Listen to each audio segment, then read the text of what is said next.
नमस्कार दोस्तों, astro Amit channel में आपका स्वागत है। अगर शरीर में यूरिक एसिड की मात्रा बढ़ जाती है तो इसका इलाज कराना बहुत ज़रूरी हो जाता है, अन्यथा यह पूरे शरीर के जॉइंट्स में इकट्ठा हो जाता है और पूरे शरीर के जोड़ों में दर्द शुरू हो जाते हैं। यूरिक एसिड का समय रहते ट्रीटमेंट अत्यंत आवश्यक है। किसी भी इंसान के शरीर के खून में अगर यूरिक एसिड की मात्रा ज़रूरत से ज़्यादा बढ़ जाए तो वो उसके जोड़ों में एकत्रित होने लगता है, जिसकी वजह से गठिया नामक बीमारी होती है जो बहुत ही दर्द और असहनीय दर्द देता है। अधिक शराब पीना या ज़रूरत से ज़्यादा वज़न बढ़ जाना यूरिक एसिड की मात्रा को बढ़ाने में एक बहुत ही बड़ा मुख्य कारण होता है। ऐसा देखा गया है कि यूरिक एसिड सामान्यतः एक उम्र के बाद ही पैदा होती है। ज़्यादातर लोगों को यूरिक एसिड की तकलीफ़ 45 साल के उम्र के बाद होती है, लेकिन अगर खान पान पे ध्यान न दिया जाए और योग कसरत आदि पे सीरियसली ध्यान नहीं दिया गया तो यह उम्र के पहले भी कभी भी हो सकता है। आपके शरीर में अगर यूरिक एसिड बढ़ा है तो उसके कुछ लक्षण हैं। इन लक्षणों को आप ज़रूर देखें, उसके बाद इसका इलाज करें।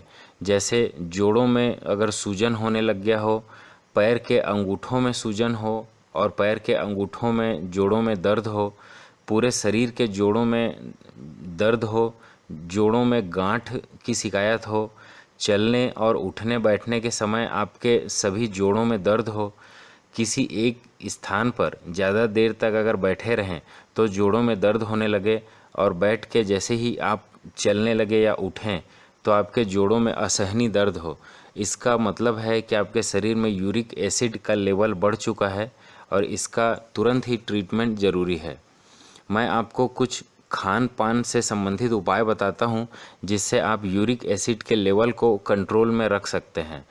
मनुष्य के खून में अगर यूरिक एसिड बढ़ जाए तो उसे हाइड्रोलिक फाइबर से भरा हुआ भोजन जरूर सेवन करना चाहिए, जैसे इसबगोल की भूसी, ओट्स, पालक आदि।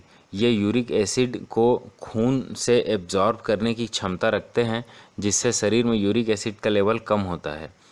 यूरिक एसिड में अगर आप अच्छे प्राचीन तरीके से निकाले हुए तेल से मालिश करते हैं या उसका सेवन करते हैं तो यह यूरिक एसिड को बढ़ने नहीं देता और आपके शरीर में विटामिन ई भी भरपूर मात्रा में देता है। हर रोज़ अगर आप सुबह खाली पेट 3 या 4 अखरोट खाते हैं तो भी आप अपने यूरिक एसिड को नियंत्रित रख सकते हैं। जिस किसी के भी शरीर में अगर यूरिक एसिड बहुत ज़्यादा बढ़ जाए तो उसे ज़्यादा से ज़्यादा पानी का सेवन करना चाहिए, जिससे शरीर में बढ़ा हुआ यूरिक एसिड डाइल्यूट होकर बाहर निकल जाए। इसके अलावा पानी के साथ अगर आप नींबू पानी या नींबू का रस भी लें तो यह बहुत ही फ़ायदेमंद होगा। आंवले के जूस के साथ अगर आप एलोवेरा के जूस को मिलाकर अगर आप लेते हैं, सुबह खाली पेट इसका सेवन करिए तो यह बहुत ही फ़ायदेमंद एक पेय है। यह यूरिक एसिड को कंट्रोल करने में बहुत प्रभावी असर दिखाता है। यह आजमाए हुए नुस्खे हैं, इनका सेवन ज़रूर करिए। बढ़े हुए यूरिक एसिड को कंट्रोल में रखने के लिए आप एंटीऑक्सीडेंट रिच फूड का सेवन करें, जैसे अंगूर, टमाटर की सलाद या टमाटर का जूस, पालक का जूस आदि। रोज़ाना खाना खाने के कुछ देर बाद 1 चम्मच अलसी के बीज को चबा चबा कर सेवन करिए। यह यूरिक एसिड को कंट्रोल करने का बहुत ही प्रभावी और असरदार नुस्खा है। यूरिक एसिड की वजह से अगर आपके शरीर में गठिया की प्रॉब्लम शुरू हो गई है तो आप बथुए की भाजी इसको पीसकर उसका जूस निकाल लें और फिर सुबह खाली पेट में इसका सेवन करें। इस जूस को पीने के बाद 2 घंटे पहले और 2 घंटे बाद तक कुछ भी ना खाएं। आप देखेंगे कि 8 से 10 दिन के अंदर ही आपके शरीर से यूरिक एसिड चमत्कारिक रूप से कम हो जाएगा और आपको गठिए के दर्द, जोड़ों के दर्द की शिकायत से पूरी तरह से आपको मुक्ति मिलेगी। तो आप इन सब आयुर्वेदिक नुस्खों को अपनाइए और स्वस्थ रहिए। धन्यवाद।